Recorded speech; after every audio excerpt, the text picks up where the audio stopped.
In 1974, a group of farmers in Shaanxi province, China, were digging a well when their shovels broke through the roof of something buried beneath the field. Staring up at them from the dirt was a face.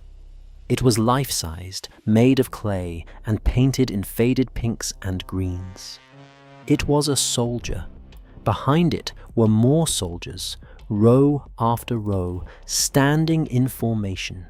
Each one unique, each one armed, each one facing east as though waiting for an order that had never come. Over the next decade, archaeologists would uncover more than 8,000 of them. Terracotta warriors, horses, chariots, and weapons were arranged in battle formation inside 3 massive pits, all buried roughly 1 kilometer east of a 76-meter-tall earthen mound that had been sitting in the landscape for over 2,000 years. The farmers had been living next to it their entire lives. So had their parents. So had their grandparents. Nobody had known what was underneath. The Terracotta Army became one of the most famous archaeological discoveries in history. It drew millions of visitors. It reshaped what the world understood about ancient China. And it created an assumption that most people still hold today, that the clay soldiers were the discovery. They were not. They were the perimeter guard. The real discovery, the thing the army was built to protect, is the tomb at the center of the mound. A burial chamber constructed for the man who unified China, declared himself its first emperor, and spent 38 years building a palace for his afterlife on a scale that has no parallel anywhere on Earth. That tomb has never been opened. It has been sealed since 210 BCE, and the Chinese government has made it clear that it will stay sealed until they are certain they can open it without destroying what is inside. 2,200 years. That is how long the tomb has been closed.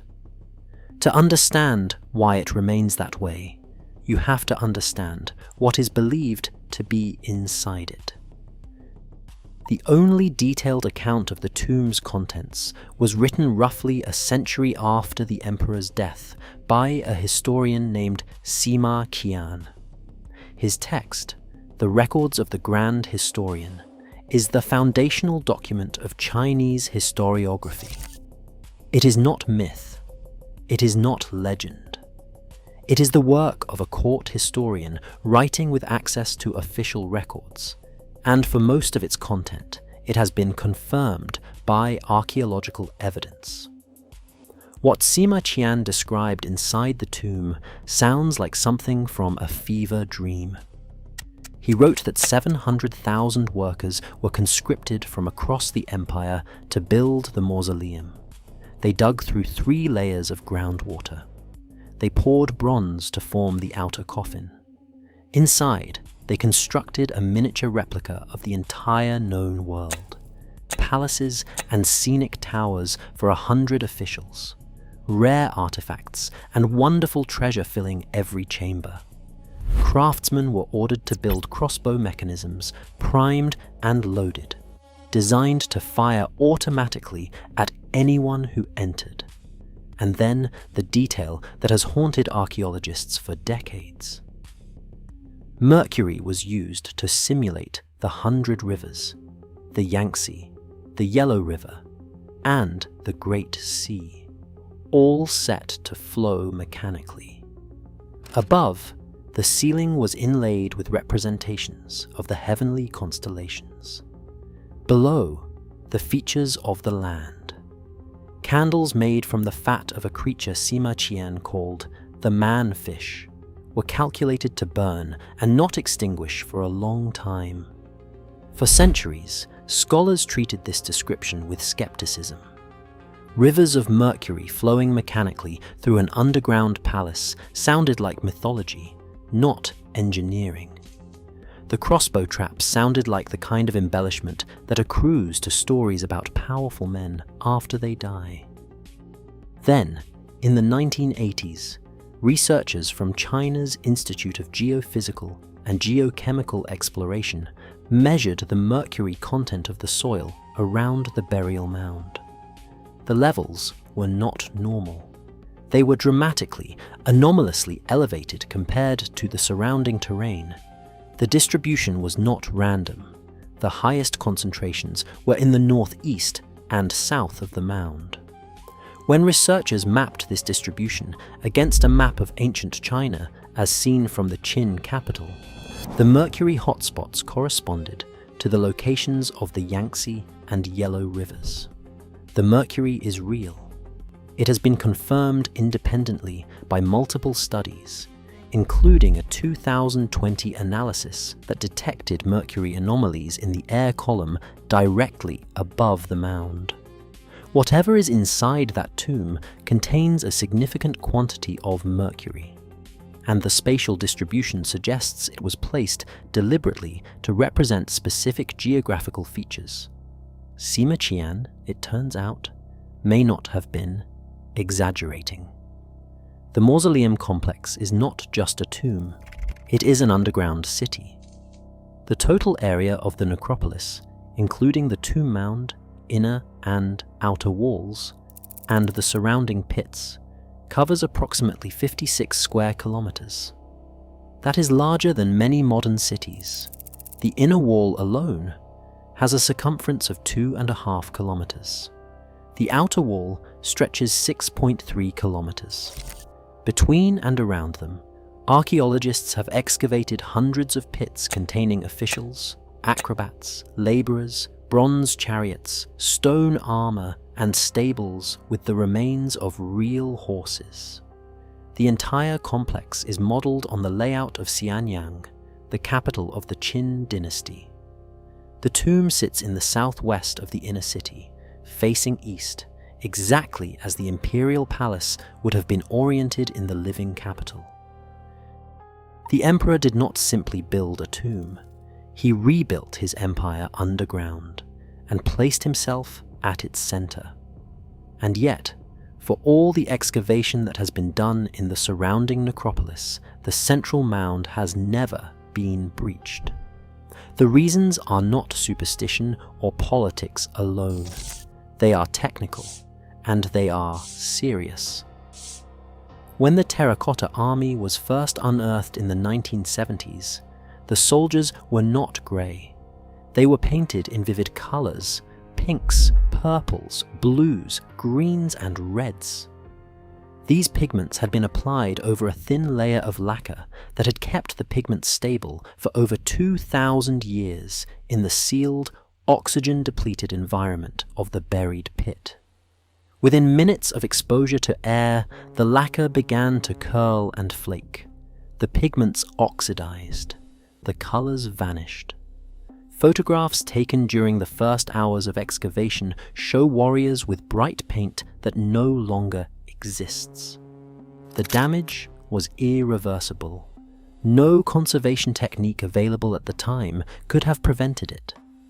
The grey soldiers that visitors see today are not what the army looked like when it was sealed underground. They are what remains after the atmosphere destroyed the paint. This single experience shaped every decision that followed. If exposure to air destroyed surface pigments on clay within minutes, what would it do to the contents of a sealed chamber that has maintained its internal atmosphere for over 2 millennia? Silk, lacquer, wood, organic adhesives, mercury-laced surfaces, pigments on walls and ceilings. None of these materials can survive a sudden transition from a sealed, oxygen-free environment to open air. The lead archaeologist who oversaw the mausoleum excavations from 1998 to 2008 said it plainly: "We have no mature technologies and effective measures to protect the relics." The Chinese State Administration of Cultural Heritage follows a formal principle. Excavation should not proceed unless preservation can be guaranteed. That guarantee does not currently exist. Even a robotic probe, the most conservative option, is considered too risky. Any breach in the seal, even a small one, would admit air and moisture into the chamber. The internal atmosphere, stable for 22 centuries, would begin to change.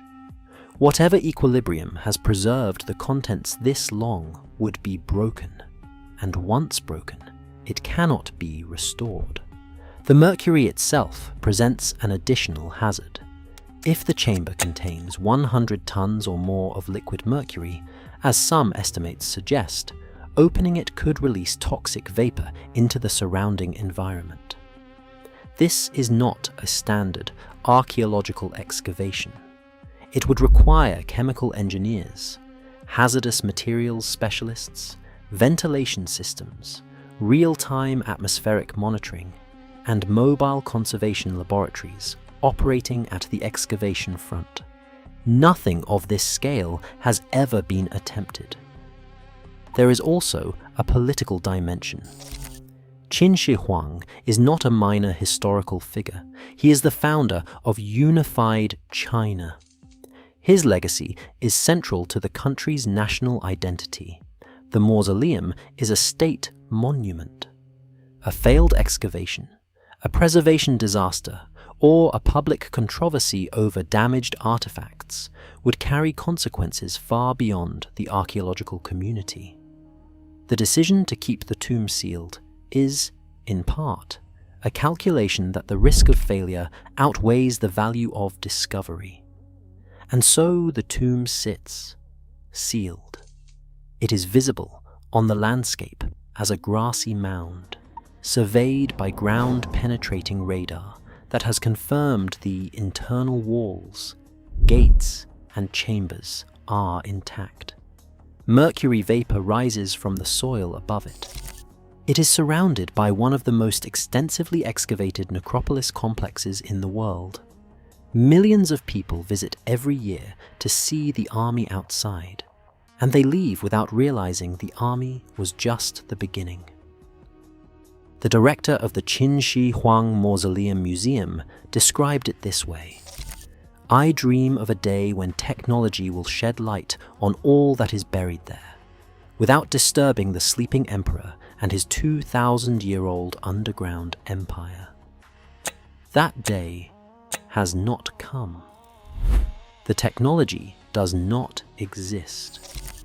And until it does, the tomb of the man who unified China, built the Great Wall, and constructed an underground replica of his empire, complete with rivers of mercury and a ceiling of stars, will remain exactly as it was left in 210 BCE, sealed, guarded, and unopened. The terracotta army stands in formation a kilometer to the east. 8,000 clay soldiers facing the sunrise, waiting for an emperor who has not emerged in 22 centuries. Whatever is behind them, nobody alive has ever seen it. Thanks for watching. If this is the kind of exploration you want to follow, subscribe. There is more to come.